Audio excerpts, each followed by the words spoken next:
Hi friends, welcome to our channel DB study hub. Present స్కూల్స్లో ఏవైతే text books ఉన్నాయో వాటి నుంచి మన యొక్క క్లాసులు అనేది చెప్పడం జరుగుతుందండి. న్యూ టెక్స్ట్ బుక్స్ నుంచి థర్డ్ అదేవిధంగా ఫోర్త్ కంప్లీట్ చేసుకున్నాము. తర్వాత అభ్యర్థుల కోరిక మేరకు 9th class new text books ఏవైతే ఉన్నాయో దాని నుంచి నోట్స్ అనేది పెట్టమన్నారండి. సో దాని నుంచి ఆధారంగా మనకు నోట్స్ అనేది 3rd క్లాస్ నుంచి 10th క్లాస్ వరకు సైన్స్ మరియు సోషల్ మొత్తం నోట్స్ అనేది మొత్తం రాసేవండి. ఏ ఒక్క అంశం కూడా బిట్ కూడా లైన్ కూడా మిస్ కాకుండా నోట్స్ అనేది కంప్లీట్ చేశాము. ఇంక్లూడింగ్ కనుక్కోండి, అదేవిధంగా మీకు తెలుసా, ఇంకా ఇచ్చినటువంటి అభ్యాస బిట్లు ప్రతి ఒక్క దానికి కూడా, అంటే టెక్స్ట్ బుక్లో ఏ ఒక్క బిట్ కూడా ఏ ఒక్క అంశం కూడా మిస్ కాకుండా మనం నోట్స్ అనేది చక్కగా రూపుదిద్దామండి. సో ఈ ప్రకారం మనకు జియోగ్రఫీ 9th జియోగ్రఫీ ఏదైతే ఉందో అది 2 లెసన్లు అయితే కంప్లీట్ చేసుకున్నామండి. ఈరోజు థర్డ్ లెసన్ అండి. 9th క్లాస్లో థర్డ్ లెసన్ అనేది చెప్పుకోవడం జరుగుతుంది. ఈ యొక్క నోట్స్ చదివితే ఆల్మోస్ట్ అంటే 99% మీకు టెక్స్ట్ బుక్ చదివినట్టే అండి. మ్యాక్సిమం కవర్ అయిపోతుంది. మ్యాక్సిమం అంటే బిట్టుపోయే ఛాన్స్ అయితే ఉండదు. నా వరకు నేను చాలా బాగా ప్రిపేర్ చేశాను. ప్రతి ఒక్కరు కూడా నోట్స్ పెట్టుకుని రాసుకోండి. క్లాసెస్ అనేది నోట్స్ పెట్టుకుని రాసుకోండి. మొత్తం నోట్స్ అనేది మనం ఆల్రెడీ యాప్లో పొందుపరిచి ఉంచామండి. 3rd క్లాస్ నుంచి 10th క్లాస్ వరకు న్యూ టెక్స్ట్ బుక్స్ నోట్స్, అదేవిధంగా ఓల్డ్ టెక్స్ట్ బుక్స్ నోట్స్ మరియు కొత్త టెక్స్ట్ బుక్స్ ఆధారంగా చేసుకొని ఆన్లైన్ టెస్ట్ సిరీస్ కూడా చాప్టర్ల వైజ్ సైన్స్ సోషల్ ప్రత్యేకంగా 200 ఆన్లైన్ టెస్టులు అనేది పొందుపరిచామండి యాప్లో. సో మీకు ఒకేసారి కావాలనుకుంటూ మీరు యాప్లోకి వెళ్ళి తీసుకోవచ్చు. సైన్స్ సోషల్ మొత్తం కంటెంట్ ఉంటుంది. 3rd నుంచి 10th క్లాస్ వరకు న్యూ టెక్స్ట్ బుక్స్ ప్రజెంట్ స్కూల్స్లో ఏవైతే ఉన్నాయో అన్ని టెక్స్ట్ బుక్స్ నుంచి నోట్స్ తయారు చేసి ఉంచాము. అదేవిధంగా పాత టెక్స్ట్ బుక్స్ నుంచి కూడా నోట్స్ తయారు చేసి ఉంచాము. ఏ ఇయర్ ఏది మారుతుంది, దాని యొక్క ప్రీవియస్ ఇయర్ ఏ సబ్జెక్ట్ ఉంది, ఏ సిలబస్ ఉంది అంతా కూడా నోట్స్ రాసి పాత టెక్స్ట్ బుక్స్ నుంచి కొత్త టెక్స్ట్ బుక్స్ నుంచి నోట్స్ రాసి పొందుపరిచి ఉంచామండి. ఓకే, మీకు రోజు కూడా క్లాసులు చెప్తామండి. 9th మొత్తం కంప్లీట్ చేసుకుంటాము. ఓకే, జియోగ్రఫీ, పాలిటీ, అదేవిధంగా ప్రతి ఒక్క సబ్జెక్ట్ను కూడా కంప్లీట్ చేసుకొని 10th క్లాస్ మరియు అదేవిధంగా 3rd నుంచి 8th క్లాస్ వరకు కూడా కంప్లీట్ చేసుకుందాము. తర్వాత తెలుగు ప్రతి ఒక్కటి కూడా చెప్పుకోవడం జరుగుతుందండి. ఈరోజు క్లాస్ మనకి ఏంటండి, 9th class Geography third lesson చూసుకుంటే నీటి పారుదల. ఇప్పటి వరకు మనకు 2 లెసన్లు పూర్తయినాయండి. ఇప్పుడు 3rd లెసన్ నీటి పారుదల. ఇవన్నీ కూడా మనకు గ్రూప్ 2 ఎగ్జామ్ కూడా చాలా బాగా ఉపయోగపడతాయి. ఎందుకంటే ఇప్పుడు ఇచ్చినటువంటి పాఠశాలలో ఉన్నటువంటి టెక్స్ట్ బుక్స్ అన్నీ కూడా ఎన్సీఆర్టీ బేస్డ్ టెక్స్ట్ బుక్స్ కాబట్టి ఆంధ్రప్రదేశ్లో కూడా సో ఈ టెక్స్ట్ బుక్స్ అన్నీ కూడా గ్రూప్స్ ఎగ్జామ్స్ కూడా చాలా బాగా ఉపయోగపడతాయి. ఎందుకంటే ఈ యొక్క పాఠ్యాంశాలన్నీ కూడా గ్రూప్ 2 సిలబస్లో ఉన్నటువంటి టాపిక్స్ అండి. సో వాటికి కూడా ఉపయోగపడతాయి. ఎనీ ఎగ్జామ్ ఆల్ కాంపిటేటివ్ కూడా ఈ యొక్క లెసన్స్ అనేది ఉపయోగపడతాయండి. ఓకే, ఇప్పుడు చూసుకుంటే నీటి పారుదల అనే పదం ఒక ప్రాంతం యొక్క నదీ వ్యవస్థను వివరిస్తుంది. నదీ వ్యవస్థ ద్వారా నీటిని పొందే ప్రాంతాన్ని నదీ పరివాహక ప్రాంతం లేదా హరివానం, దీనికే వేరొక పేరు ఏంటండి, హరివానం. నదీ వ్యవస్థ ద్వారా నీటిని పొందే ప్రాంతాన్ని నదీ పరివాహక ప్రాంతం లేదా హరివానం అంటారండి. నీటిపారుదల ప్రాంతము. ఓకే, టెక్స్ట్ బుక్స్ ఎవరైతే లేవు అని భావిస్తున్నారో వాళ్లకు ఎటువంటి అధైర్యపడవద్దు. మీకు ఈ లెసన్స్ అనేవి, ఈ యొక్క నోట్స్ అనేది ఈక్వల్ టు టెక్స్ట్ బుక్లా పనికొస్తుంది. మీరు టెక్స్ట్ బుక్ చదివినా సరే మ్యాక్సిమం కొన్ని అంశాలు వదిలేస్తారు. మనం అసలు వదిలే ప్రసక్తి లేదు. ప్రతి ఒక్కటి కూడా 99 రాసాము. ప్రతి ఒక్కరు ఉపయోగించుకోండి. అందరూ కూడా నోట్స్ పెట్టుకుని రాసుకోండి. మొత్తం నోట్స్ కోసం యాప్లోనే మీకు ఉంటుంది, చూసుకోవచ్చు. 2 నదీ పరివాహక ప్రాంతాలను వేరు చేసే ఎత్తైన ప్రదేశాన్ని జల విభాజక క్షేత్రం అంటారు. అంటే 2 నదీ పరివాహక ప్రాంతాలను వేరు చేస్తుందండి. ఎత్తైన పర్వతం లేదంటే అది పర్వతమైనా అవ్వచ్చు, ఉన్నత భూమి అయినా అవ్వచ్చు. అది 2 నదీ పరివాహక ప్రాంతాలను వేరు చేస్తుందండి. అటువంటి దాన్ని మనకు జల విభాజక క్షేత్రం అని పిలుస్తారు.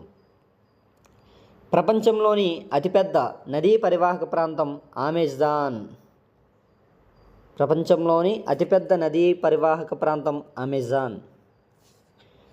కనుక్కొండిలో ప్రశ్న చూసుకుంటే భారతదేశంలో ఏ నదికి అతిపెద్ద నదీ పరివాహక ప్రాంతం ఉంది అంటే గంగా నది. గంగా నదికి అతిపెద్ద నదీ పరివాహక ప్రాంతం కలదు. భారతీయ నదులను 2 సమూహాలుగా విభజించారు. అవేంటండి? హిమాలయాల నుంచి ప్రవహించే హిమాలయ నదులు మరియు ద్వీపకల్ప నదులు. హిమాలయాల నుంచి ప్రవహించేటువంటి నదులు హిమాలయ నదులు, ద్వీపకల్ప పీఠభూమిలో ప్రవహించే నదులు ద్వీపకల్ప నదులు. మనం ప్రీవియస్గా సెకండ్ లెసన్లో మనం చెప్పుకున్నామండి. అందులో ద్వీపకల్ప నదులు అదే ద్వీపకల్ప పీఠభూమి గురించి మొత్తం అన్ని యొక్క భౌగోళిక స్వరూపాల గురించి 6 ఉన్నాయి కదండి. 6 గురించి కూడా మనం ఎక్స్ప్లెయిన్ చేసుకున్నాము. ఓకే, హిమాలయాలు, ఉత్తర మైదానం, ఎడారి, అదేవిధంగా తీర ప్రాంతాలు, దీవులు అవన్నీ కూడా మనం చెప్పుకోవడం జరిగింది. సో అవన్నీ కూడా చదువుతూ మీరు ఆన్లైన్ టెస్టులు అనేది అటెంప్ట్ చేయండి. మన యాప్లో ఆన్లైన్ టెస్ట్ పొందుపరిచాము, నూతన పాఠ్య పుస్తకాల నుంచి పొందుపరిచామండి. ఓకే, హిమాలయ నదులు గురించి చెప్పుకున్నాము. ఇవి చాలా వరకు జీవనదులు. జీవనది అంటే ఏంటంటే అర్థం ఏడాది పొడవునా నీటిని కలిగి ఉండేవి. ఏడాది పొడవునా నీటిని కలిగి ఉండే నదులు జీవనదులు. హిమాలయ నదులకు ఉదాహరణ చూసుకుంటే మనం సింధు, బ్రహ్మపుత్ర ఈశాన్య భారతదేశంలో ప్రవహిస్తుందండి. బ్రహ్మపుత్ర, గంగా భారతదేశంలో ప్రవహిస్తుంది. గంగా, సింధు పాకిస్తాన్ మరియు భారతదేశంలో ప్రవహిస్తుందండి. ఇది ఎక్కువగా పాకిస్తాన్లోనే ప్రవహిస్తుంది సింధు. ఓకే, ఈ యొక్క నదులు హిమాలయ నదులకు ఉదాహరణ. ఇక్కడ సింధు నది చూసుకుంటే సింధు నది ఎక్కడ, దీని యొక్క జన్మస్థలం ఎక్కడంటే మానస సరోవరం సరస్సు దగ్గర టిబెట్లో పుడుతుంది. మానస సరోవరం సరస్సు దగ్గర అయినటువంటి టిబెట్లో పుడుతుంది. పశ్చిమ దిక్కుకు ప్రవహిస్తుంది, అంటే తూర్పు నుంచి పశ్చిమ దిక్కుకు ప్రవహిస్తుందండి పాకిస్తాన్లోకి. ఓకే, ఇది భారత్లోకి లడఖ్ నుంచి ప్రవేశిస్తుంది. లడఖ్ నుంచి అంటే టిబెట్, మానస సరోవరం సరస్సు దగ్గర టిబెట్లో పుడుతుంది కదండి. భారత్లో ఎక్కడ ప్రవేశిస్తుందంటే లడఖ్ దగ్గర మనకు ప్రవేశిస్తుంది. ఇది ఘార్జలను ఏర్పరుస్తుంది. హిమాలయ నదులు ఘార్జలను ఏర్పరుస్తాయండి, ఇంపార్టెంట్. దీని యొక్క పొడవు చూసుకుంటే 2900 కిలోమీటర్లు. 2900 కిలోమీటర్ల పొడవు సింధు నది ప్రవహిస్తుంది. కాశ్మీర్ ప్రాంతంలో సింధు నదిలో కలిసే ఉపనదులు చూసుకుంటే జస్కర్, నుబ్రా, ష్యోక్, హుంజా. ఎగ్జాంపుల్స్ అడుగుతారండి. ఈ క్రింది వాటిలో సింధు నది యొక్క ఉపనది కానిదని, సింధు నది యొక్క ఉపనది ఏది అని అడుగుతూ ఉంటారు. గుర్తుపెట్టుకోవాలి ఉపనదులు, ప్రతి ఒక్క నది యొక్క ఉపనదులు ఇంపార్టెంట్ అండి. నదీ వ్యవస్థ గురించి ఒక బిట్ అయితే ఖచ్చితంగా వస్తుంది కాబట్టి చాలా ఇంపార్టెంట్ లెసన్స్ అండి. ప్రతి ఒక్క లెసన్ కూడా ఇంపార్టెంట్, ఎందుకంటే టెక్స్ట్ బుక్స్ అనేది ఆ విధంగా చాలా మంచి కంటెంట్తో ఉన్నాయండి. ఎన్సీఆర్టీ బేస్డ్ చాలా బాగున్నాయి. సో కంటెంట్ మొత్తం బాగా గుర్తుపెట్టుకోండి. బిట్ ఏ విధంగా ఇచ్చినా సరే బిట్ పోకుండా పెట్టాలి, అది మన ఉద్దేశం. ఓకే, మన నోట్స్ మొత్తం కంప్లీట్గా చదివితే బిట్ ఏ విధంగా కూడా పోదు. టెక్స్ట్ బుక్ లేని వాళ్ళు కానీ, ఇంటి దగ్గర ఉండి ప్రిపేర్ అయ్యే వాళ్ళు కానీ, రివిజన్ చేసేవాళ్ళు కానీ ప్రతి ఒక్కరికి కూడా మన నోట్స్ చక్కగా ఉపయోగపడుతుంది. బాగా ఉపయోగించుకోండి, అందరూ చదవండి, మీ యొక్క ఫ్రెండ్స్కి కూడా షేర్ చేయండి.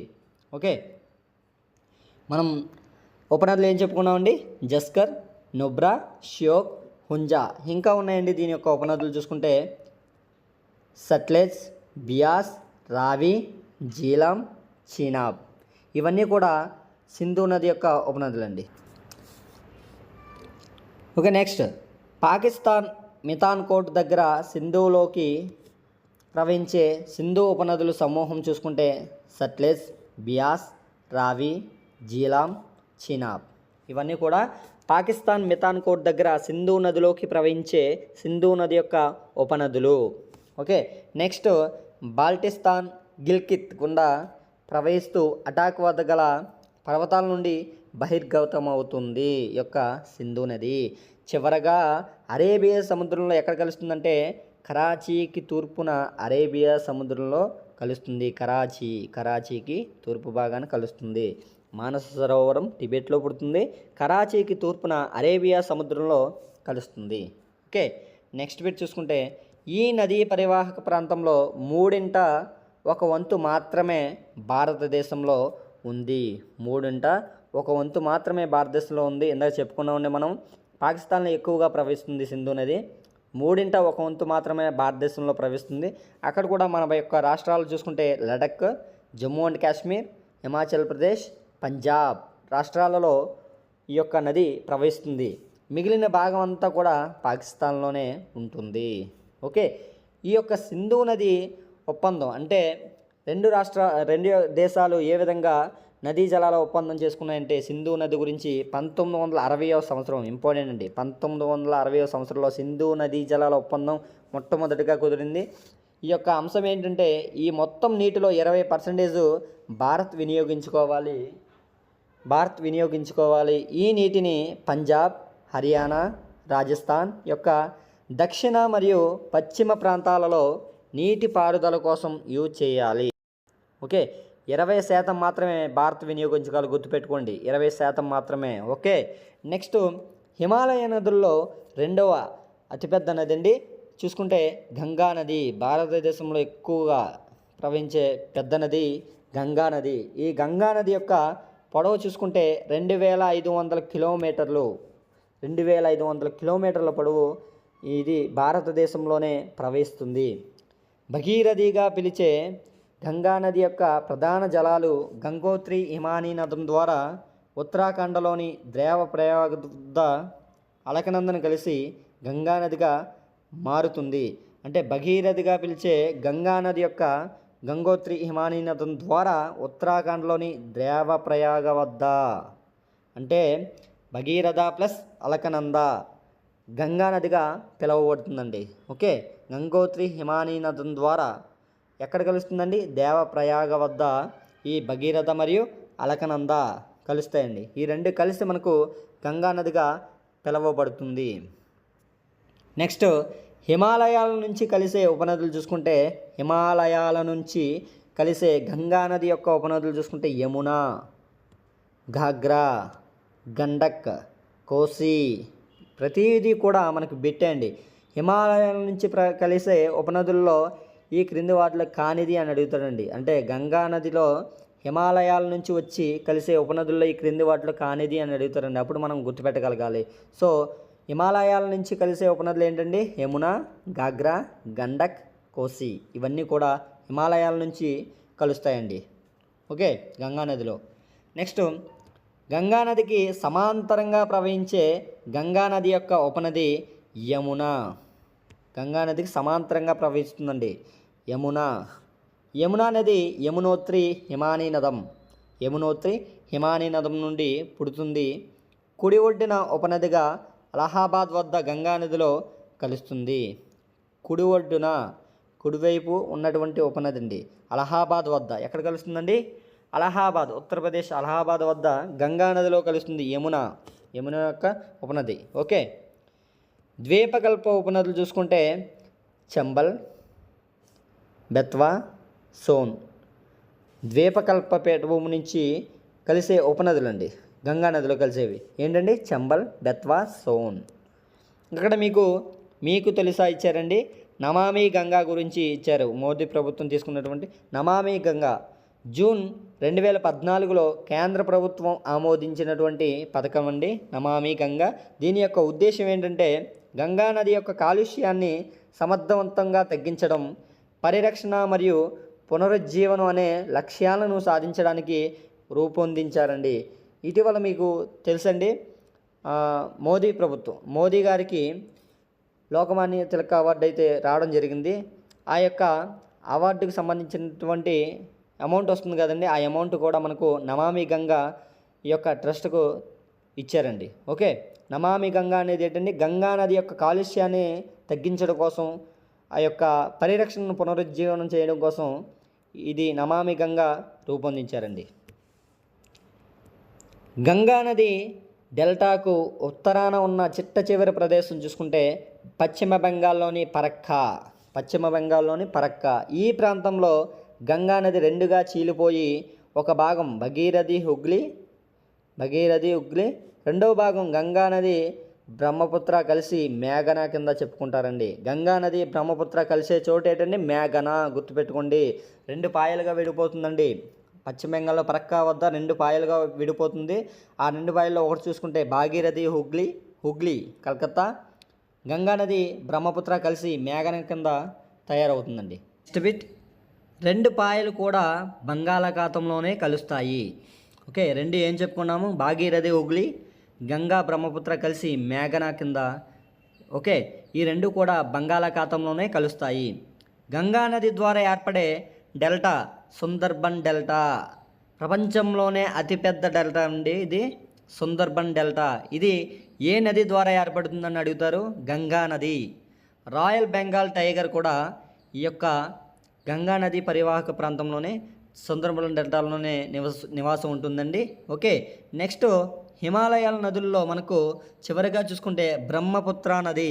వీటి యొక్క జన్మస్థానం చూసుకుంటే టిబెట్లోని మానస సరోవరం, సింధు సట్లెజ్ సమీపంలో ఇది జన్మిస్తుంది. మానస సరోవరం, మనం సింధు నది కూడా మానస సరోవరమే మనకు జన్మస్థలంగా చెప్పుకోవచ్చు. సింధు నది కంటే పొడవైన నది. భారత్లో చేరిక అంటే భారత్లో ఎక్కడ మనకు ప్రవేశిస్తుంది ఈ యొక్క బ్రహ్మపుత్ర నది అంటే నామ్చా బర్వా 7,757 మీటర్లు. ఓకే, నామ్చా బర్వా వద్దకు చేరిన తరువాత యు ఆకారపు మలుపు తీసుకుని అరుణాచల్ ప్రదేశ్ గార్జ్ ద్వారా ప్రవేశిస్తుంది.